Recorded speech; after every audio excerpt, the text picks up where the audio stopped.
For our third experiment, I'm again making sure I'm wearing all of my safety gear. I have my safety glasses on over my regular eyeglasses that is required in the lab, and I have my protective gloves. These are nitrile gloves. You can select between nitrile or latex.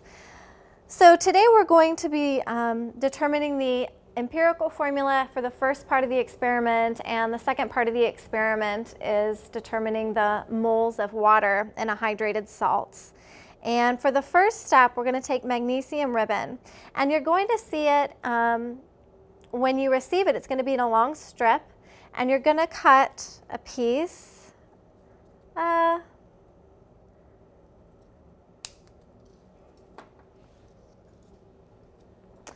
but this is actually our product. This is our oxidized magnesium, which is not what we want.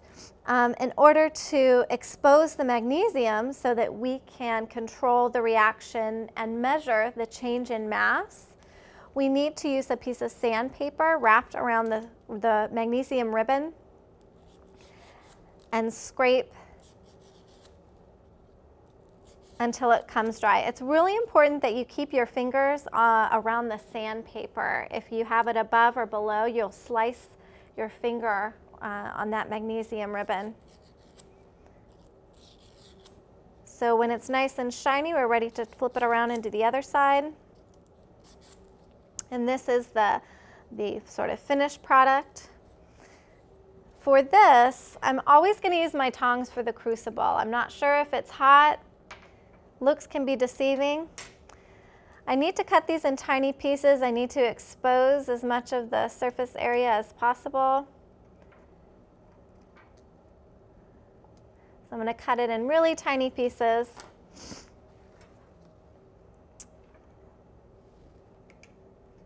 I'm going to put the lid on.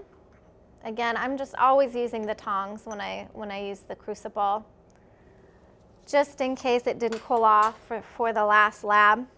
The other thing I'm going to do that's new to this experiment is use a Bunsen burner.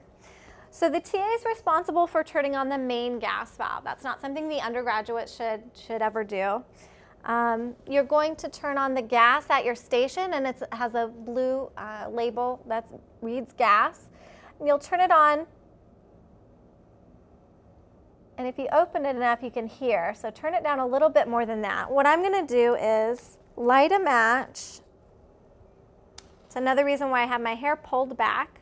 I'm going to hold the match in one hand, and I'm going to carefully adjust the flame on the other.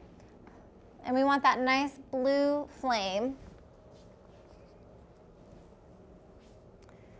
Okay, and you can carefully, not to burn yourself, adjust your ring clamp down if you need to move it lower into the flame. If you need to move it out a little bit more, you can adjust this way, again being careful not to burn yourself. Really hot blue flame. And so what's happening here is we're measuring the difference in mass between magnesium, the magnesium metal strip, and the oxygen in the atmosphere, forming a magnesium oxide product. And so you'll keep checking on that periodically until the reaction is complete, and the difference in mass will help us to calculate, using the law of mass conservation, we'll be able to calculate the mass of oxygen involved in the reaction. The other part of experiment 3A is determining the waters of hydration, the moles of water associated with a hydrated salt. And it's a very similar setup. The only difference is that we'll keep the lid for the second part. With our hydrated salt inside, we'll keep the lid askew. I'm going to fix this crucible a little bit. It's kind of wobbling a little. I'm going to recenter that. There we go. Again, I'm always using my tongs because this gets really, really hot. So I'm going to put the lid off to the side a little bit for the second part, because the water is essentially evaporating. It's boiling off in a sense, and I need it to escape because, again, we're using a difference in mass. And if I have the lid on, then the water's just going to remain trapped. So for the second part, I want to make sure that the lid is askew. I always want to make sure that I turn off my gas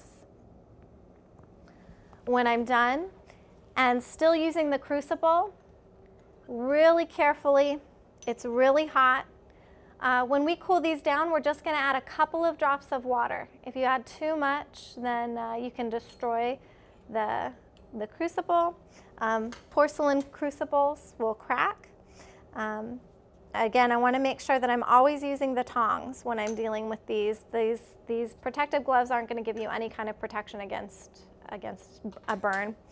And then make sure that you clean up your station, throw your trash away, and record your mass. So these are some of the techniques that you'll use for our third experiment.